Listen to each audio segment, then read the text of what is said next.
Hi, welcome to another exciting episode of the Andre The Beast Crayton Show. You see those guns in the background. We're going to go all the way to Colorado, and we're going to talk about some wrestling. I know we all grew up with our favorite wrestlers and stuff. I think my favorite wrestler, I'm going to show my age a little bit. I like Ted DiBiase. I love the $1 Million Man for some reason. It was just like the working man type. Then I also like Sid Vicious. I liked, I can't think of the tag team, the Barbarian Brothers at one time, but you know, wrestling is cool. But imagine yourself, and I know he's getting ready to trip out on this. Imagine how you got to wrestling. How about if it started going through the MMA ring as a partner, sparring partner, who later said, you can be a great wrestler. Without further ado, let's introduce this man with his belt. The one, the only, Mr. Bruce Wayans. What's up, Bruce? Hey, it's a fucking boss. Bruce Wayans. What's up, Mr. Beast? How you doing, sir? Man, I'm doing great. Thank you for taking time out to come on the show. So before we get into that belt and your journey, because you play football, you done all kind of athletic stuff and succeeded at it. That's one good thing. But tell the viewers a little bit about you before we get started.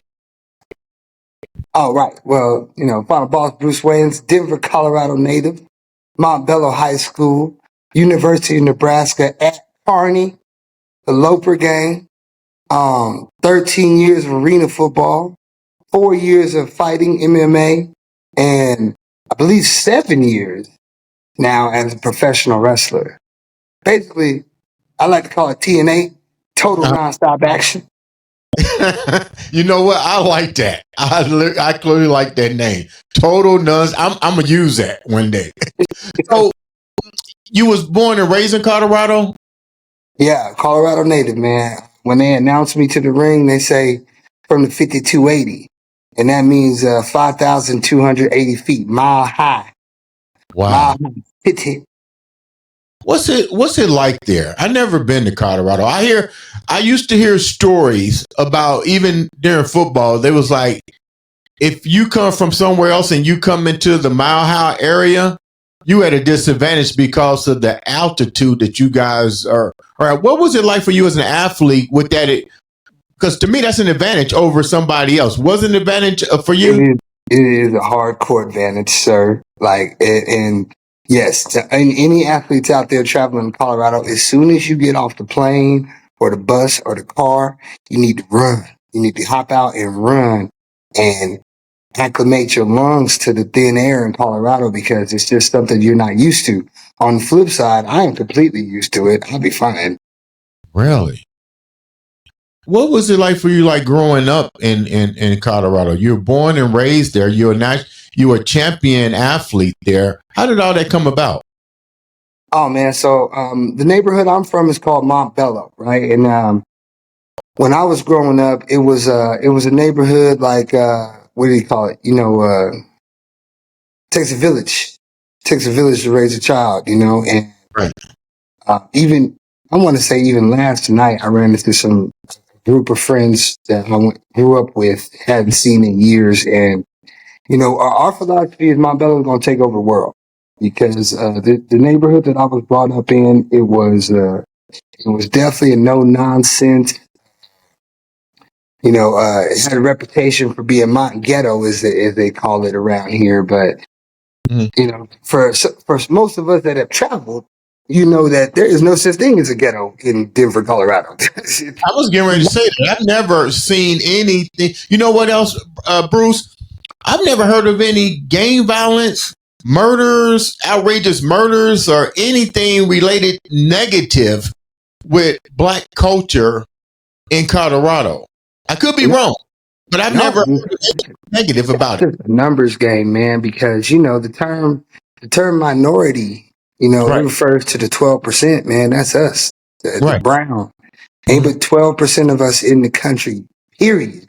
But most black people are in the South, Right. So when you get out here to the West, or the Midwest, Northwest, whatever you want to call it, our numbers are down. So you won't hear about any big time stories from the minorities out here because there's simply not enough of us. At the Mhm. flip side, the majority, as I like to call them, Right. the majority causes all those problems out here. The majority does all the shootings in Colorado. So yeah, Really? I talked about it yesterday actually, where I said, how if you go to Manual High School out here or any of the other, like the black high schools out here, they got metal detectors to get into to the school to get to the basketball games. They don't Mhm. have that at the rich schools. They don't have that at the Columbine. Right. Right. You Right. know, they Right. should. Let me ask you a question. What was the disadvantages for you growing up there? I don't see any bad things, but were there disadvantages because the numbers aren't big?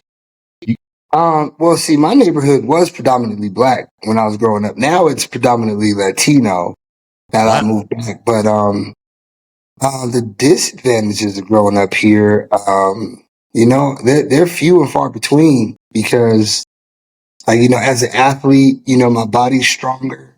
My lungs are a higher capacity. Um, just the location in general. Mhm. Denver International Airport's been here, I don't know, for at least 20, 30 years now. And it's a hub. So like I have access to the whole country from here. The disadvantage of living in Colorado is, uh, people always ask you, are there black people in Colorado? That's some. There's some. There's me. There's Alan. Atiba, my tag team partner, Atiba, Yeah. Marlon. Yeah. Uh, yeah, but I want to say, as far as the local population goes, Denver. I tell people there's a lot better places in Denver. There's a few better places than Denver. There's San Diego, Miami. Right. There's Right. some real cool places out there, but there's a lot worse. You could Right. do a lot worse than Denver, Colorado. Now, did you grow up in a household with both your parents, a strong family bond? I grew up with my mom, but my dad was around. My dad was a pastor. My Mhm. mom's a nurse. Right. They got divorced when I was about 4 years old, but I always had both parents available to me. Okay. My older brother, I have two older brothers in Kansas City, Marcus and Andre. Shout out to Marcus and Andre. I remember they told me something good. They said, man, you had a lot more daddy than we ever did because my dad married my mom. And so and actually my brothers were with us at the time and we were all together, but then my dad stayed here to kind of help raise me. Right. Whereas my brothers, they got like a younger version of my dad, prior to preaching. You know Okay. what I mean? So They got the their wild experience side. with him was a lot different from mine. They probably got the wild side when you're Oh young. yeah, they got the where he used to work at. He used to work for the railroad. Oh. Papa was a Rolling Stone. Yeah, they got what I call the wild side. So your journey into sports started about what age? When did you start to really get involved in sports? Oh, right away, right away. I want to say around the same time, around 4 years old. Mhm. I was already. My brothers were playing football. My oldest brother Andre also went to Montbello High School. And my older brother Marcus, he was a stud athlete himself. He was set to go to the NFL at 1.2. Mhm. And when I watched them, I just knew that I was like, oh well, I'm gonna do that, but better. Right. 'Cause I'm younger, faster, stronger, Mhm. and I have them to learn from. Did you learn from them? Did they give you assistance in shaping who you are today? You know what? They inadvertently they did because me and my older brothers, we have a large age gap. So I want to say I think they're both between like 13 and 16 years older than me. Right. So when they were in high school, I was a kid. Okay. But by the time I got to college, I linked back up with them as an adult when I was 21. Mhm. And it was crazy that we had lived very, very similar lives without direct communication. There was something about, us. Like, and we all looked the same, we talked the same. Actually, they talk like they're from Kansas City. I can't say I talk like them. But yeah, it was genetic. I want to say I'll give it to my dad. Donald Clark Poole did this. My dad put the genes in us, and we ran with it. Ain't nothing wrong with that. So you wind up getting an offer to go to college. Were you an outstanding athlete? Did you get a full ride? Like, how was that transition? I got as close to a full ride as you can get for a Division II school. Mm-hmm. Basically, football paid for most everything, and I had a minority scholarship and an academic scholarship to cover the rest. Mm-hmm. So I didn't have to pay for college for sure. And what do you call it? Going to Montbello High School out here, we as a school had the most student athletes signed to scholarships to go to college in 1 year at the time, like 2001, showing my age now. But yeah, I think 13 seniors from just my football team signed scholarships to go to college, in addition to the track team, the volleyball team, like all the women athletes at my school. Like Montbello was like a De La Salle for Colorado. We were cranking out athletes left and right. Not only athletes, but scholars too. Yeah, all scholars on top of that. Yeah, and that was the best part because we had coaches, we had adults in charge of us that refused to let us skid by. Like you had to have good grades. You had to be a top performing athlete. You had to be at practice on time. You had to work hard because if you didn't, they would not push you. They wouldn't. I say the term is called. My college coach told me called shit can mentally. So when the coach stops yelling at you, he is giving up on you. Yeah. And my coaches used to scream at me. Yeah. Yeah, it's funny you said that because I haven't heard that in a while. Because even when I was playing, we used that same phrase, so to speak. If the coaches wasn't yelling at you or saying something to you, they wasn't invested in you. And yeah, if they stop yelling at you, they're done with you. They didn't told you how to do it, and you ain't doing it. And the best part is once you show them you can do it, they expect you to be able to do it all the time. So no excuses at that point. You got to produce. It's a result based business industry, whatever you want to call it. Right. They get their credibility based off of your results. So they want to push you for results. You wind up having a great career going to, I believe, the Arena Football League and probably some other leagues because your resume is pretty deep. What was your weaknesses? Because when we look at athletes like ourselves, people always say, and you use the word genetics. I believe genetics is a key to some degree. But what you also got to realize is you can have the genetics, you can have the talent, but you're not the only one. There's other people that's got the same thing that you do. So Sure. You know what I'm talking about as an athlete. People say, "Oh, well, you athlete. This was an easy transition." No, it wasn't an easy transition. So what was? There's other beasts out there. Yeah. You got it right. There's other beasts. There's other beasts out there, and those other beasts, they might be genetically more gifted than you. They might have more experience than you. They might have, their dad might be the coach. They might have been at it longer than you. Right. But most importantly, it all is going to come down to hard work at the end of the day. And not even just hard work. So like what when I was in middle school and high school, I would say my weakness My only weakness would be like mental toughness.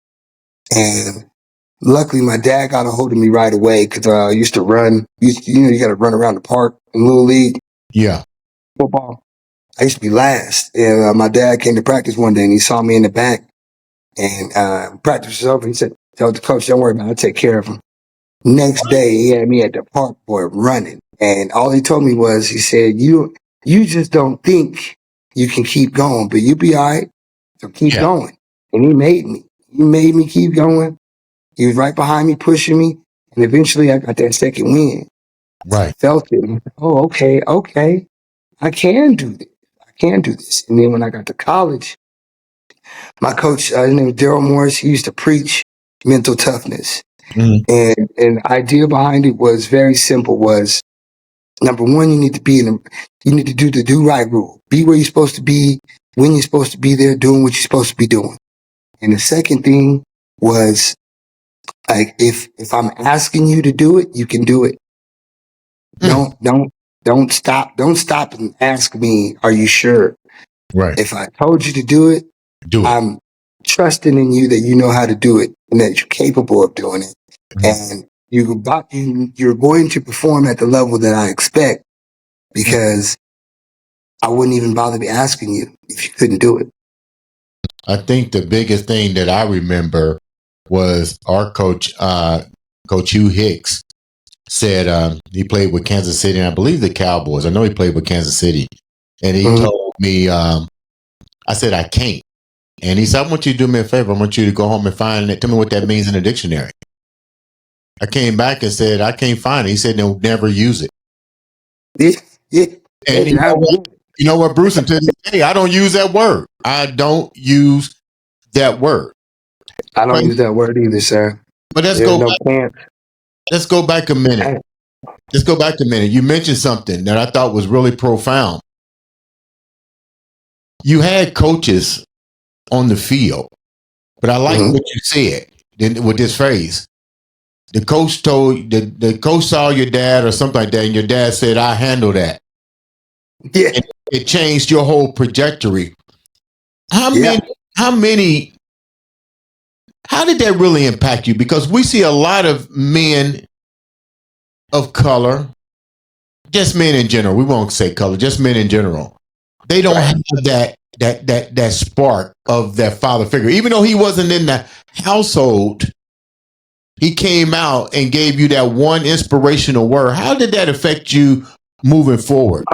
It was an eye opener. So how it affected me was, prior to him doing that, I thought I was supposed to be in the back because I was a big guy. I thought that I couldn't sustain, running and cardio and stuff like that because, I was tired, or my legs were weak, or I was sore, or anything like that. Mhm. And what he did was he opened my eyes to, oh, you can do whatever you want to do, but that desire, if you don't have that desire to be successful at whatever it is you're doing, Mhm. you yourself are the reason why you're not successful, because your mental state is that of, I don't think I can do it. Mhm.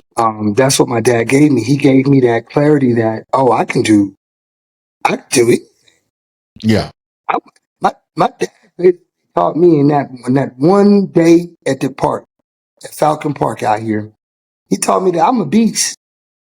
I'm a beast, and I'm a be successful at Right. whatever it is I want to do. As long as I pick something and I want to do that, and my desire is there, Mhm. oh, the success will come just based off of that belief, And once you have that belief, that's when the hard work comes in. But that's when you find out that, is it work, Right. or is it is it means to accomplish the goal? Right.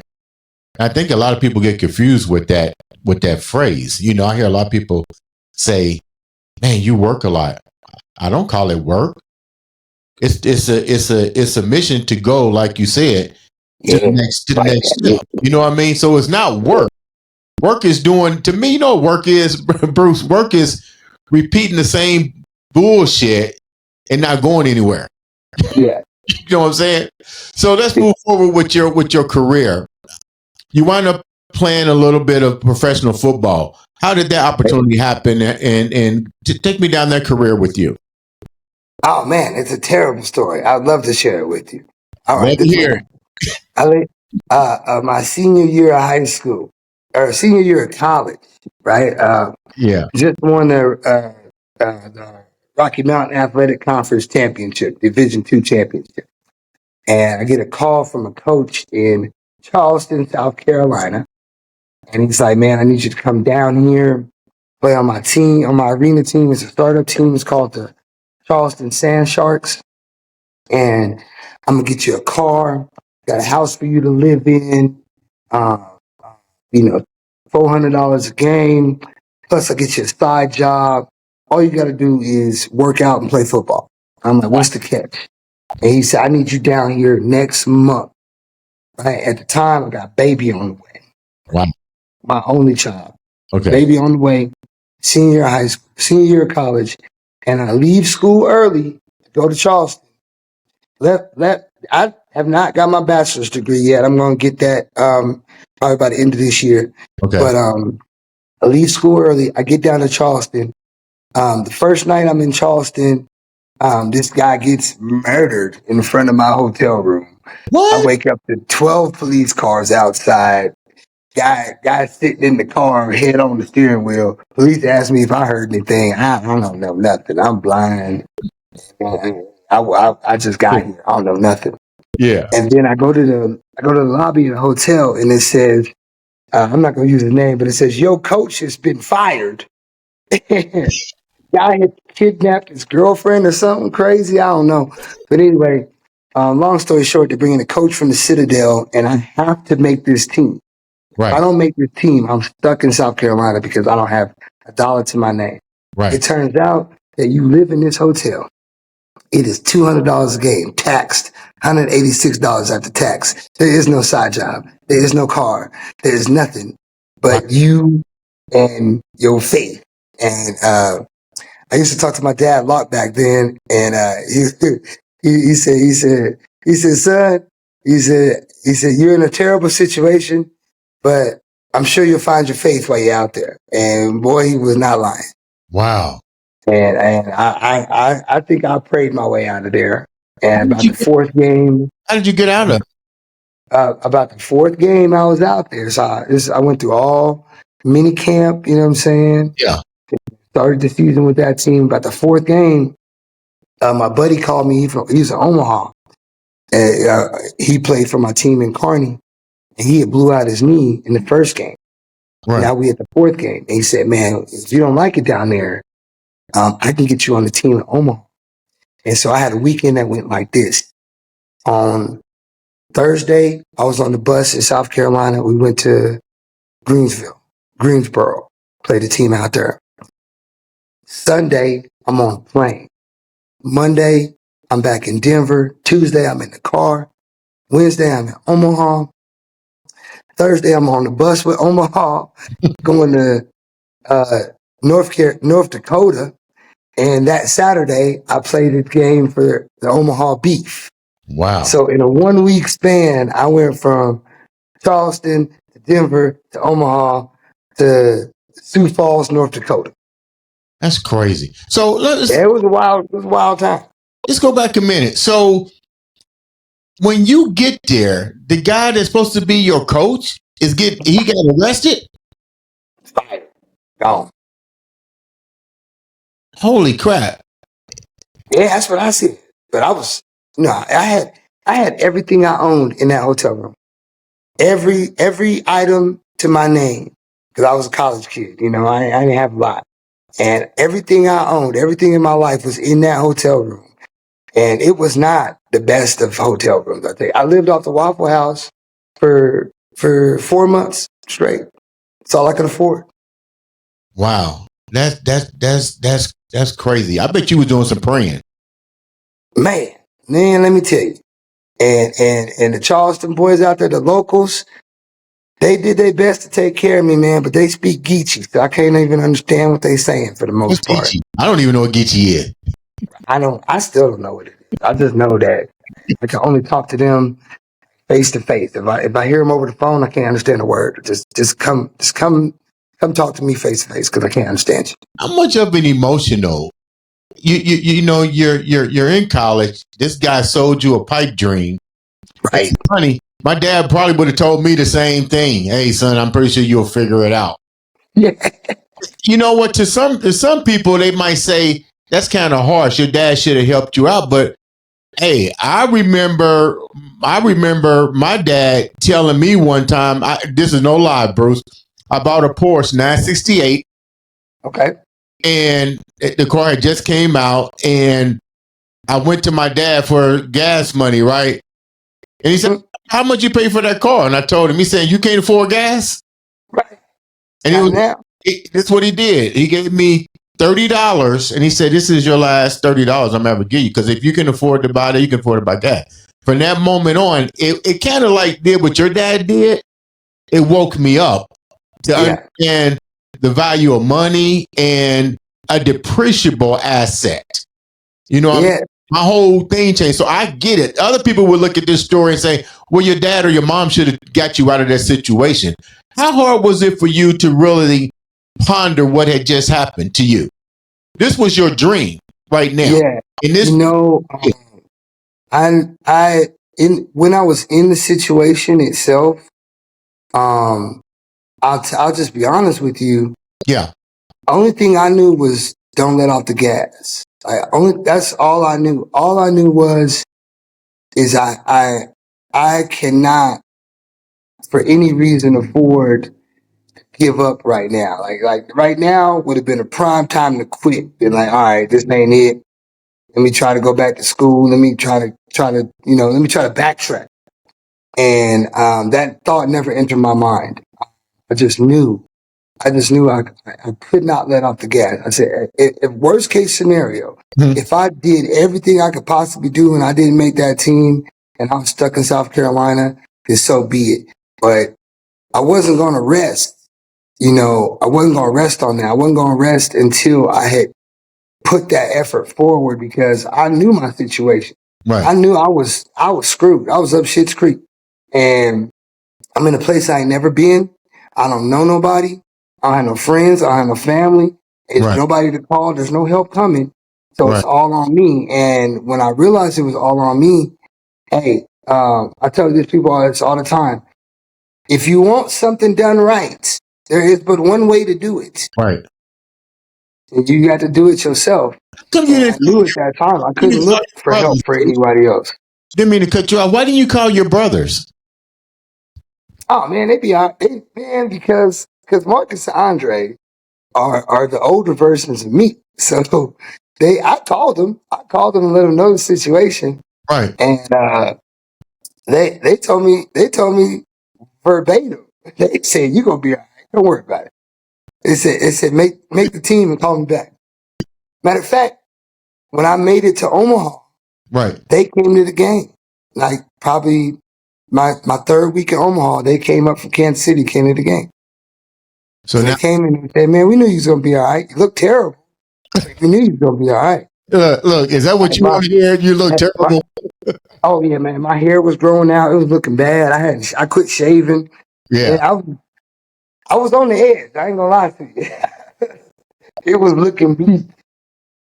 Dude, I don't mean to focus on your boy, but what did you ever find out about him later? I mean, I ain't gonna throw the man under the bus, but his situation was he was selling dreams. And when I got to Charleston, I met the owners of the team. They told me flat out, everything that man told you was a lie. Everything he told you was a lie. We ain't offering you none of that. Here's what we're offering you. And like that's it. Like there aren't any other options. So you get to take this or nah, but that's all we have to offer you. You can make this $200 a game and you can live in this hotel. The tripped out part is this. Think about this. The universe has a way of of doing something to make stuff right or wrong or to make you learn from what just happened. But just think of it like this, Bruce. What if he had not gotten locked up? Where would he had to put you? You know what I'm saying? You ever thought about that? Like, what was his end game? Yeah, you know what? That is a great question, Beast. Because what I never thought about that. What would things have been? You know what? I ain't gonna lie to you. The reason why I've never thought about it is simply because, like, my mind doesn't do that. My mind doesn't think about, okay, if the scenario was different, what would things have been like then? Versus, like I said, I'm all gas, so I'm always I'm always moving forward, Right. always moving forward. So the thought of, what if Coach so and so was there? Yeah. I never gave it a second thought, to be honest with you. Yeah, Only because that's kind of crazy because, okay, this happens like really quick. I would probably estimate in real time within 24 hours. And I'm 22 years old when this happened. yeah. Like what was his end game with you there? Like, that's what you really think about. So what he had told me was he was from, okay, yeah, I'll let people piece it together they won't. He was from Hinckley High School out here in Denver. Okay. He told me he had kept tracking me from Montbello, Kearney to then. And he was like, man, you'd be the perfect center for my team. I just really need you out here. And I've been keeping track of you this whole time. But most importantly, he knew that I had just finished my last year eligibility for college. So I couldn't play any more college football. Mm-hmm. So by him pulling me out of school, for example, if I wanted to run track or play baseball or basketball, I couldn't do any of that because I accepted this offer to be a pro athlete. Right. But he knew that. So basically he took my last bit of eligibility to put me in a situation where I couldn't leave. Right. The worst part was, third week of the season, the Citadel sends us 20 brand new players just graduated. And I said, was that an option? Could I have just stayed in school and graduated and then joined the team? Yeah. Because nobody told 22-year-old me this. Right. I'm living in this hotel and these cats just graduated, right? They in the same class as me. Right. But now all of them got their bachelors and they got the opportunity to make the team. I had to make the team just to survive alone. Right. And yeah, I never thought about what his plan was, because whatever his plan was destined for failure. Right. And most importantly, thank goodness that portion of that plan that involved me got immediately erased when he got fired. That's because, yeah. In hindsight, I don't want to be a part of that plan, whatever it would have been. So evidently the owners knew him or knew of him. The owners knew. And they kept one of the coaches on. That was a good friend of mine, and they let him go when the Citadel coach came in. But the owners were basically along the lines of, this was an experienced coach that could produce results for them. Mm-hmm. And they end up doing what they should have did in the first place, which is bring in all new people, start from scratch, build it up, and then you get your success. They wanted that instant success that always backfires, and this one backfired in my face, and I had nothing to do with it. Once you overcame all that, you walked away from football. Why did you walk away? I was about 27 years old, and I had just gotten cut from the Broncos, and some of my friends were actually in the draft that year. I can't remember what year it was, but what I realized was, if I'm not in the NFL already, and I'm 27, and there's a new group of fresh young bucks, 20-year-olds, that's right, 19, 20-year-olds, and they just as hungry as I was, 6-7 years ago. Right. You know what I'm saying? And I just realized, I definitely realized that my window to get into the NFL had passed. Right. I had maxed out everything I could do in arena football. And it was actually, I just noticed that my work ethic had gone down a smidge. Right. Whereas I would normally work out the whole year, but then I was just starting to work out for the season. Right. Right. And then when the season would hit, I would just work out, just to stay in shape for the season. But I wasn't actually on my schedule that got me to where I was in the first place. So you started. When I realized that, I was like, you know what? Let me just leave it up to the young bucks. Yeah. And bow out gracefully before I get hurt.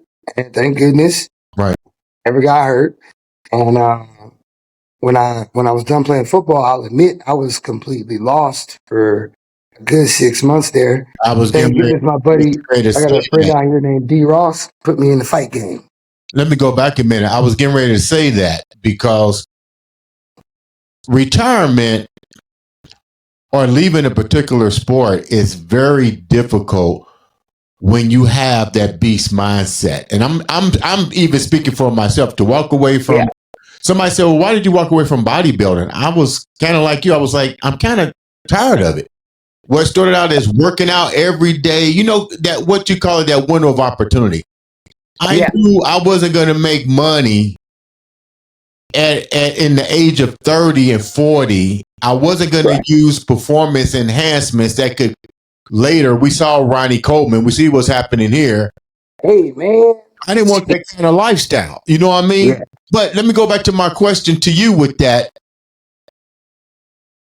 It was difficult for me to close that window.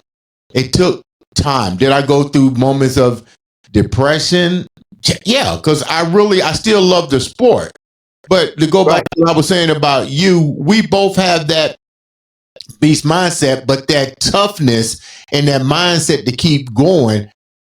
Yeah. How was you able to close that window of football gracefully and say, it's time for the Young Bucks to go on? Well, number one, it was a big time realization when, some of my friends' younger siblings were as big, if not bigger than me, and they were getting the opportunities that I was once allotted. You know what I mean? Right. And I'm like, man, I'm still in this game competing against, what used to be kids to me. You know what I'm saying? Mm-hmm. And I'll admit there was definitely some depression that went into that because, like you said, what it is for me it was the same as you, like your bodybuilding, because bodybuilding is the same idea. Like, gimmick is what we call it in wrestling, but it's that mental mindset is every day. Yeah. Like, football is life. Right. So now that I'm not playing football, what is life? What do I do now? Right. I still get up, I still eat, I still drink, but what am I doing? Why am I doing it? Right. Where's my goal? Because I've had this one goal for all these years now. Now it's gone. Now I don't do it anymore. So basically, what happened to me was my buddy got me into fighting, and when he got me into fighting, it was at Bobby Lashley's gym, and I also love pro wrestling, so it all kind of blended well together. And I don't like getting punched in the face, to be honest with you. So the transition from fighting to wrestling was a no-brainer for me. Wait a minute, Bruce. That's not what Alan said. Hey, listen. Let me tell you what Alan said. What about Alan said, Alan giving out details about my life, right? First of all, okay, it's a tooth mission right here, okay? Yeah. Okay? And that tooth was knocked smoothed out my first day of boxing. I didn't have mouthpiece in. That was my fault. Okay. And it's one of them things where, especially when you're an athlete, you think you know how to fight. Yeah. Yeah. Until you go to the gym. Right. When you go to the gym, you're going to find out there is a line that you should not be on. You got to stay off of this line if you don't want to get hit. Yeah. And you don't know about that. You street fighter. You don't know nothing. You don't know keep your hands up. Yeah. You throwing punches like this. But you're going to get lit up. And you in there with with the guy whose dad is the boxing coach, and he's been the Golden Gloves since he was 13 years old. Yeah, You in trouble. Yeah, you're in trouble. It's a knockout, easy. Easy. Yeah, I went to the bathroom and spit my tooth out. That's what happened. So then you wind up switching professions. So how did that wind up with the wrestling? So you get into the wrestling. How did that door even open up? Because you just didn't go from wanting to do the MMA and boxing right into wrestling. How did that opportunity happen? So what it was I saw the poster for Rocky Mountain Pro. I went and saw Dave Chappelle that night, and then I went straight down the block to a wrestling show.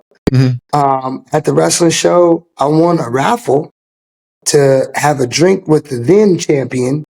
He told me just to come down to the gym, check it out.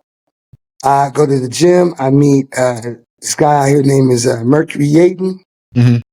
like one of the best coaches you can find for wrestling. And man, the rest was history. As soon as I got in that ring, first thing I did, put my mouthpiece in. Lesson learned. And yeah, man, I mean, as soon as I got into it, I knew this was made for me, 100%. So you just got to glow. You was just like, yeah, this is it. Yeah. Like Bruce Leroy, like Soul Brother #1. So what did you have to, what attributes outside of the mental discipline did you have to bring over from football to a little bit of MMA over into wrestling? Because wrestling is close hand-to-hand combat, pretty much. It's almost like jiu-jitsu or something. Yeah, it's a scrap.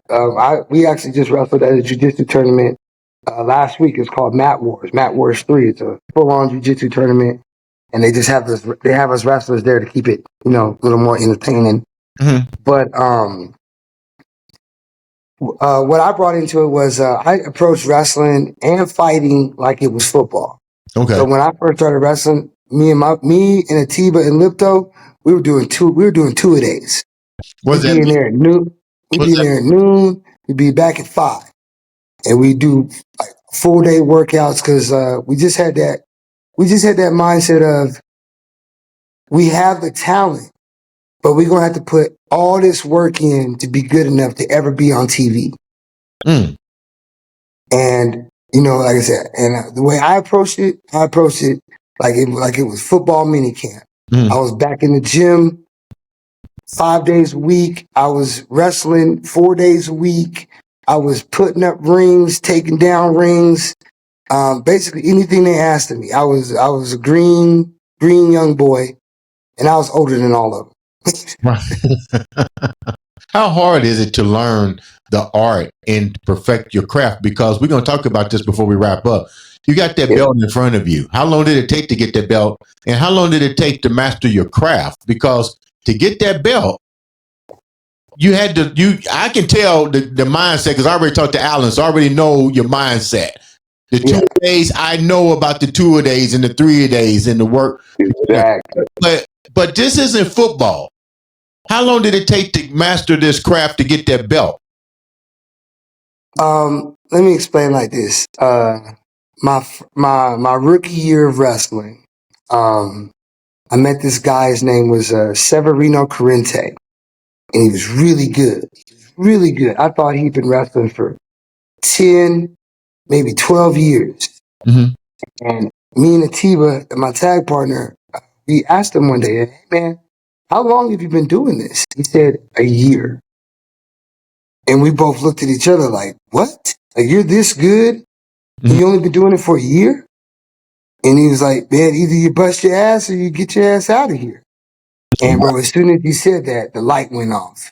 And we stepped up, we right back on the gas, bro. We stepped on that gas full throttle. From April to October, we went from not having a match to being in the main event of the pay-per-view. And what it was we saw that it was possible to be that good right away if you put the work in and if you took it serious. Because there were people there. You always meet wrestlers that say, "Oh, I've been wrestling for 20 years," and they're trash. And then other people you'll meet and they've been wrestling for 2 years and they're really good. And the difference is always hard work. Period. It had nothing to do with athletic ability, where you're from, what your background is. None of that matters. All that matters is, did you bust your ass to do this thing that I love doing. Because if you don't, this is the hard work. This is the hard work because you don't ask for these. Right. A promoter will put one of these on you because he believes that you're the guy that's going to make his promotion more popular, going to get more people to come see the show based off of you, how you act, and how you represent the brand. Mhm. That he's putting his brand on you, and you now represent not only yourself, but you represent a whole company of wrestlers. And according to this, you're the best one there. So you Right. better be the best one there. So Bruce, what's going to happen when my legs heal and I come to take the belt from you? Man, Beast, I'm just going to be honest with you, okay? And I'm going to say this with love, okay? I'll mop the floor with you, man. But it's nothing personal, okay? It's just that you got more beard than I do, and I'm jelly. So if you want this and I can't have that, Yeah. then you can't have this. Somebody got to clean this floor. Oh, okay. So I got to clean the floor. No. I'm going to do it. I'm going to clean the floor, but I'm going to use your body to mop the floor. Okay. I'm going to mop the floor with you. I believe it too. I believe it. Let me ask a question real quick. We know in certain sports, there's a lot of political stuff going on. And Yeah. I get it with the brand. I've been through it in bodybuilding, it exists. But I don't know that much about wrestling. How much of it is politics? I ain't gonna lie to you, it's big time politics. Me personally, I don't involve myself in any of it. Everything I've accomplished in wrestling is off of pure merit and hard work. Mm-hmm. But there's a lot of politicians in it, and because wrestling is very simple. It's like there's a show today, and with the show today, it's gonna be Bruce Wayans versus Mr. Beast. Bruce Wayans is supposed to win, right? Or Mr. Beast is supposed to win. Whatever, don't matter. And we get out there, and then you twist your knee 30 seconds in. All right, well, you losing now. Ain't nothing personal. And, the fans will never know the difference between a scripted loss and a real loss. Just like boxing, if somebody gets paid to throw a match type stuff, it's the same gimmick. The idea behind it is you fight to win, and regardless of what was supposed to happen, right? We as the athletes don't have a clue what's going to happen once we get out there. So we just go out there and go with the flow for the most part. But I stay clear of the politics because when you work harder than everybody, right? The proof's in the pudding, and people notice. They know who's working. They know who's really out here grinding, and they don't know who's out here pretending. I like the way you said that. Let's go, before we wrap up, let's go to your partner. You mentioned tag team. Why did you pick your partner? Oh, Atiba? Man, let me tell you about the Rocky Mountain Dragon, man. I met this dude when I was 19. Okay, his name is Atiba Obika, real name. Okay. And Atiba, as soon as I met him, I said, you know what? This kid is like the future of pro wrestling. Like this guy, he had all the tools, all the talent, and he's a kid. He's a pup. Right. And so, Chopper City 1997, that is our Instagram page. Best part about that is Atiba was not even born in 1997. Atiba was born in 1998. He wasn't even around. Wow. But as soon as I met Atiba and my other boy Lipto, I just knew I had a good crew. I had a good crew to start with, and like all three of us are successful in this business as we speak. And I couldn't ask for a better group of friends to be doing this with. And you know what? I like the way you said that. It's a business. I think we had Marquise Alton on the show, and he said the same thing as it related to football. I say the same thing as it relates to bodybuilding, basketball. At the end of the day, it's a business, and the owners are going to put the people that they believe in front of the camera and representing you. My hat's off to you. Seriously, congratulations. The company found the person that can represent them. You're definitely doing a good job with it. You picked your followers, the tag team with. I'm proud of you. I think you're doing a great job out there. Appreciate you, brother. Now, before we wrap up, we got to pick a date. We'll do that off camera. That I got to come there and wrestle you. But how can the viewers? Yeah, come on, get some ice on your knees. Come on out here. How can the viewers reach out to you to follow you and guest appearances and whole nine yards? How can they reach out to you? Oh man, check it out. All you need to do is you need to type in Bruce Wayans, Wayans. You can put it on your Google, put it on your Facebook, put it on Instagram, TikTok, X. Most importantly, you look up Rocky Mountain Pro. You look up CWC, Colorado Wrestling Connection, and you can go on YouTube right now and watch me beat up people if you want to. All right. When you look up Bruce Wayans, you're gonna see this face. You're gonna see these glasses. You're gonna see these guns.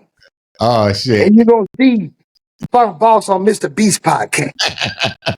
You know what, Bruce? Thank you so much for taking time out to come on the show. You guys make sure you follow, support, and like. Like I said with every show, all it takes is a click to have somebody change your life or to meet a friend.